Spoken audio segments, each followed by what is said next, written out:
জয় গুরু। ওম শ্রী পরমাত্মনে নমঃ। শ্রী শ্রী গুরু গৌরাঙ্গ জয়তু। সকলকে জানাই শুভেচ্ছা এবং যথাস্থানে প্রণাম।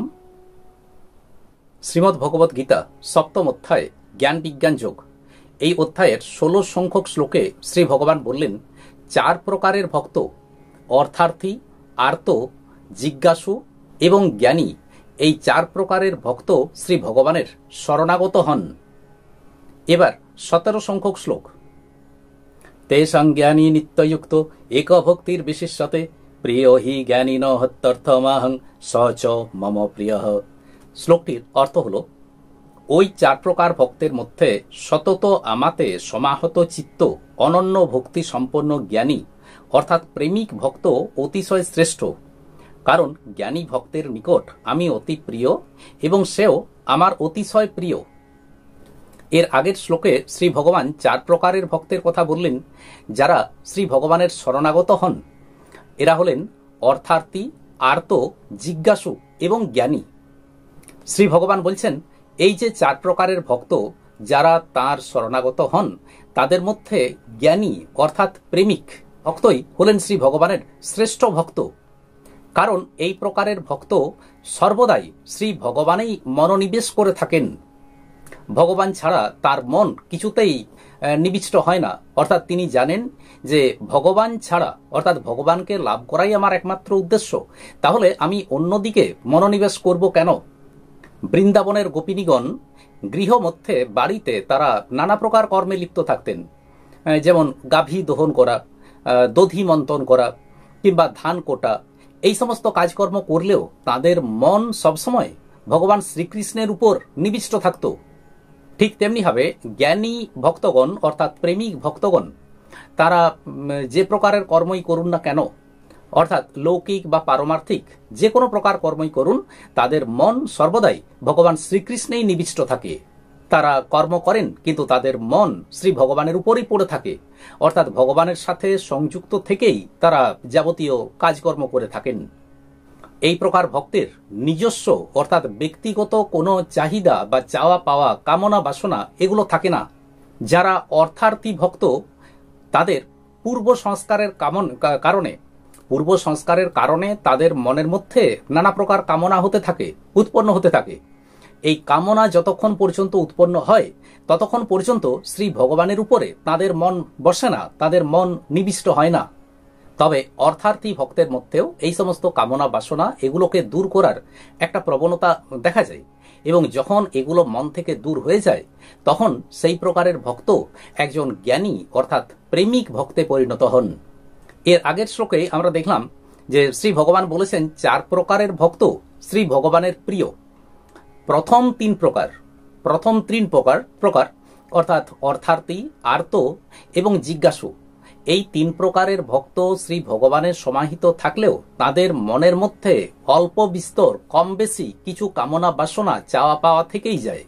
কিন্তু জ্ঞানী ভক্তের মধ্যে কোনো প্রকার ব্যক্তিগত চাহিদা, ব্যক্তিগত কামনা বাসনা থাকে না, অর্থাৎ তিনি ভগবানকে ছাড়া কিছু জানেন না এবং তার চাওয়া পাওয়ারও কিছু নেই। শ্রী ভগবান বললেন, আমি সেই প্রকারের ভক্ত অর্থাৎ প্রেমিক ভক্তের অত্যন্ত প্রিয়। এই প্রেমিক ভক্তের নিজের জন্য কিছু চাওয়া পাওয়া থাকে না, কেবলমাত্র শ্রী ভগবানের প্রতি ভালোবাসা থাকে।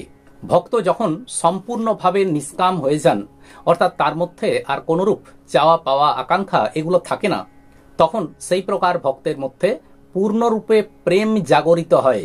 এই প্রকারের প্রেম অনন্ত, এর কোনো শেষ নেই এবং প্রতি মুহূর্তে তা বৃদ্ধিপ্রাপ্ত হয়। তাই এই জ্ঞানী ভক্তই হলেন শ্রী ভগবানের অত্যন্ত প্রিয়, কারণ এই প্রকার জ্ঞানী ভক্ত জানেন যে সবকিছুই পরমাত্মা এবং এর পরে আর কিছু নেই। এবার 18 সংখ্যক শ্লোক। উদারাহ সর্ব এবৈতে জ্ঞানী তাত্মৈব মে মতম আস্থিতঃ স হি যুক্তাত্মা মামেবানুত্তমাং গতিম। শ্লোকটির অর্থ হল, পূর্বে কথিত সকল ভক্তই অত্যন্ত মহান, কিন্তু জ্ঞানী তো আমার আত্মস্বরূপ, এটিই হলো আমার মত, কারণ সে মদগত চিত্ত এবং যার থেকে শ্রেষ্ঠ আর কোনো গতি নেই, সেই আমাতেই সে দৃঢ় আস্থাবান। শ্লোকটির প্রথমেই শ্রী ভগবান বলেছেন উদারাহা। উদারাহা শব্দের অর্থ হলো অত্যন্ত মহান।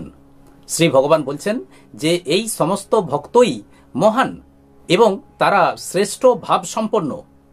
এই সকল ভক্তই অর্থাৎ এর আগে আমরা দেখলাম অর্থার্থী, আর্ত, জিজ্ঞাসু, জ্ঞানী, এই যে সমস্ত ভক্তদের কথা বলা হয়েছে, শ্রী ভগবান বলছেন এরা সকলেই মহান এবং শ্রেষ্ঠ ভাব সম্পন্ন।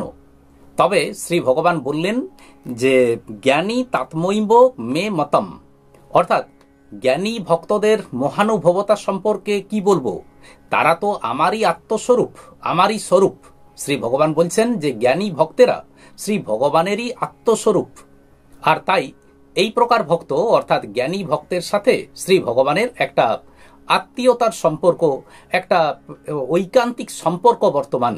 এই প্রকার ভক্তের সাথে শ্রী ভগবানের যেন একটা প্রেম সম্পর্ক, একটা গভীর প্রেম সম্পর্ক থাকে। সেই প্রেম সম্পর্ক কেমন? একে অপরের প্রতি একটা প্রেমের আকর্ষণ। ঠিক যেমন নদী যখন সমুদ্রে মিশে যায় তখন নদীর জল সমুদ্রে গিয়ে একাকার হয়, কিন্তু দুদিকেই তার প্রবাহ চলতে থাকে। অর্থাৎ কখনো নদীর জল এসে সমুদ্রে মিশছে, আবার জোয়ারের সময় সমুদ্রের জল নদীর দিকে যাচ্ছে। তো এই যে একটা দ্বিমুখী আকর্ষণ, এটি এই প্রকার আকর্ষণই শ্রী ভগবান বলছেন যে জ্ঞানী অর্থাৎ প্রেমিক ভক্তের সাথে তার এই প্রকারের একটা সম্পর্ক থাকে। শ্রী ভগবানের উপর এই প্রকার ভক্তদের একটা গাঢ় আস্থা, একটা প্রগাঢ় ভক্তি, একটা প্রগাঢ় প্রেম থাকে। তাই যে কোনো প্রকার অনুকূল বা প্রতিকূল অবস্থা আসুক না কেন, এই প্রকার ভক্তরা কখনোই শ্রী ভগবানের থেকে দূরে সরে যায় না, অর্থাৎ শ্রী ভগবানের প্রতি তাদের অবিচল আস্থা থাকে। প্রেমিক ভক্ত জানেন যে ভগবানই শুধু আমার, এই পৃথিবীতে যে 5টা জাগতিক বস্তু রয়েছে এগুলোকে আমি ব্যবহার করছি, কিন্তু এগুলো আমার নয়, এগুলোকে আমি আনিনি। কাজেই আমার যিনি প্রকৃত আমার, তিনি হলেন শ্রী ভগবান। তাই অনুকূল প্রতিকূল যে কোনো অবস্থায় আসুক না কেন, এই জ্ঞানী ভক্ত বা প্রেমিক ভক্ত জানেন যে শ্রী ভগবান হলেন ভক্তের, তিনি ভগবানকেই পেতে চান, আর তাই ভগবানের প্রতি তার প্রেম বৃদ্ধি পেতে থাকে।